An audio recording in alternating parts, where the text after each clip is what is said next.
साथियों नमस्कार। साथियों एमएस वर्ल्ड की ऑनलाइन कक्षा में आप सभी का हार्दिक स्वागत है। साथियों आज से हम प्राचीन इतिहास विषय के अंतर्गत फोर्थ सेमेस्टर की कक्षाएं प्रारंभ कर रहे हैं।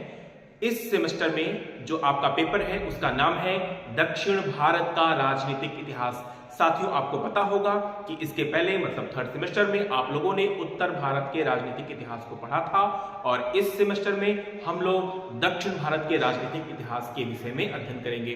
साथियों मैं कोशिश करूंगा कि आप सभी के सामने जो ये कक्षाएं हैं वो निरंतर रूप से आप सभी के सामने प्रस्तुत होती रहें ताकि ससमय आप लोग अपनी कक्षाओं को पूर्ण कर सकें और कोशिश करूंगा कि सरल तरीके से आप लोगों के सामने इन सभी कक्षाओं को आपके सामने प्रस्तुत करने का काम करेंगे।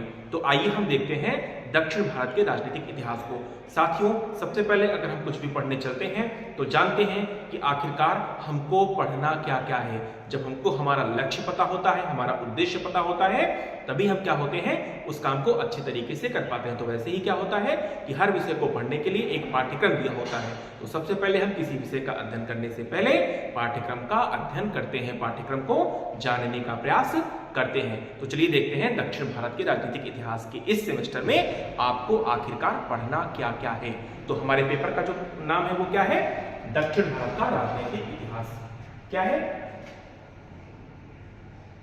दक्षिण भारत का राजनैतिक इतिहास।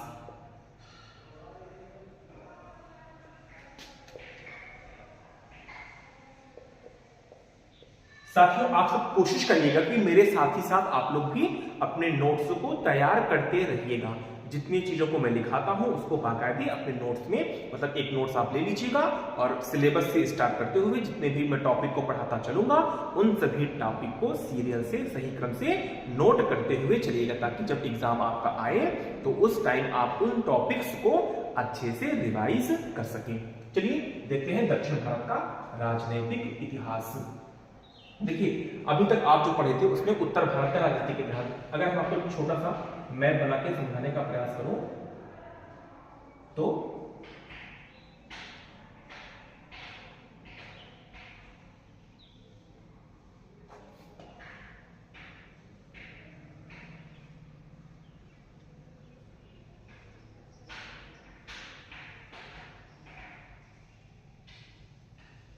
ये मैंने बनाने का थोड़ा सा प्रयास किया हुआ है।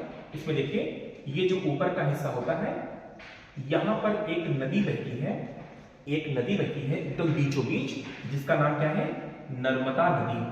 क्या नाम है, नर्मदा नदी। मतलब भारत के लगभग बीचों बीच एक नदी बहती है नर्मदा नदी। आमतौर पर हम मानते हैं कि इसके जो ऊपर का हिस्सा है, हमेशा आपको मैप में पता होगा कि ऊपर का जो हिस्सा होता है वो उत्तर कहलाता है और नीचे का हिस्सा क्या होता है, दक्षिण कहलाता है। दाहिना हाथ हमेशा पूर्व होता है और बायां हाथ हमेशा आपका पश्चिम होता है।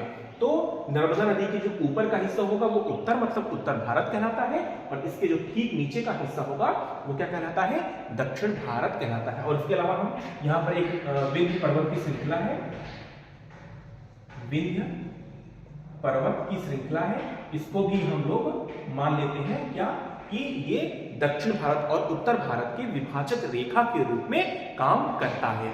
ठीक है, ये आपको छोटा सा समझाने का प्रयास किए थे कि उत्तर भारत कहां पर है और दक्षिण भारत कहां पर है।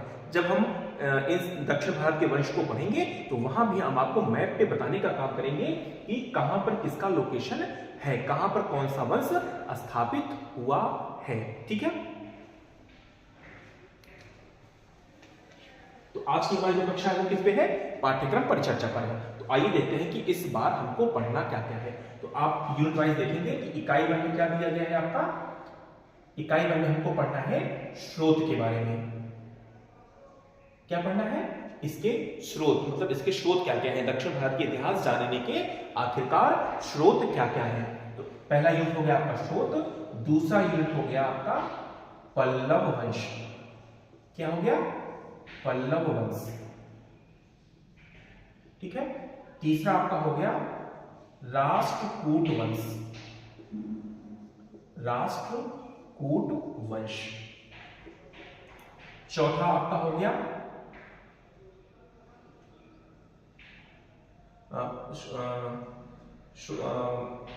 पहला स्रोत हो गया, दूसरा पल्लव वंश हो गया, तीसरा राष्ट्रकूट वंश हो गया, और चौथा जो आपका है उसमें हमको 3 वंश को पढ़ना है। एक है वातापी के चालुक्य, वातापी के चालुक्य,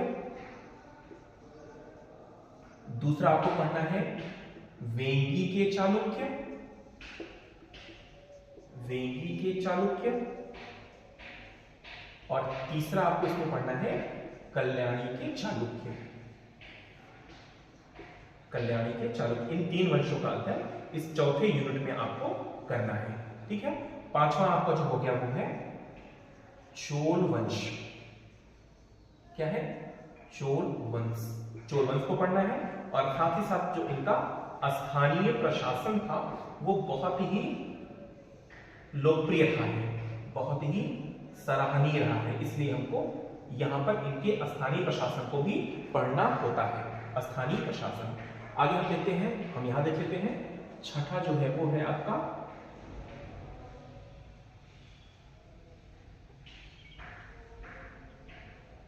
कदम्ब वंश और गंग वंश। सातवां आपका है पांड्य वंश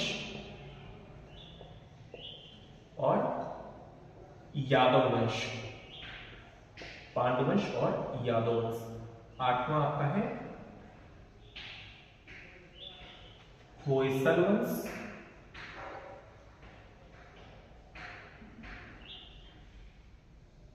और काकतीय वंश, होयसल वंश और काकतीय वंश। तो इस सेमेस्टर में आपको इन टॉपिक्स को, इन वंश के बारे में हमको विस्तार से चर्चा करना है। इसके पहले हमारे पास समय बहुत कम था थर्ड सेमेस्टर में, तो मैंने आपको सूक्ष्म रूप से समझाने का प्रयास किया है। यहाँ पर हम थोड़ा सा और इसको विस्तारित करते हुए थोड़ा सा विस्तार से हम इन टॉपिक्स को जानने का प्रयास करेंगे। मैं कोशिश करूंगा कि आपको सरल तरीके से पहले कॉन्सेप्ट समझाऊंगा ताकि कॉन्सेप्ट समझ में आ जाए, और फिर मैं उसमें थोड़ा बहुत आपको लिखाते भी चलूंगा ताकि आपकी नोट्स भी तैयार रहे और अपने एग्जाम में आप बहुत बेहतर प्रदर्शन कर पाए। ठीक है, तो एक बार इसका स्क्रीनशॉट ले लीजिए आप। ठीक है, ये आपका सिलेबस है, और उसके बाद जो है इसको कर लीजिएगा। आगे से हम इसके जो है पहले यूनिट से इसकी चर्चा करेंगे और फिर अपने क्लास को वहां से हम स्टार्ट करेंगे। और आप जो है जो आप लोग नए अगर होंगे इस चैनल पे तो इसको सब्सक्राइब कर लीजिएगा, और अपने जो और भी साथी हैं उन तक इस क्लास को पहुंचाने का काम करिएगा ताकि इस क्लास से वो भी लाभान्वित, उनको भी लाभ मिल सके। आशा करते हैं कि आप लोग आने वाली क्लासेस को अच्छे से देखेंगे। ठीक है, और ये टॉपिक्स भी आपको समझ में आया होगा, मतलब जो मैंने पाठ्यक्रम बताया है इस पर भी आप एक अवलोकन कर लीजिएगा। ठीक है, इसी के साथ आज की क्लास को हम विराम देते हैं। धन्यवाद, नमस्कार।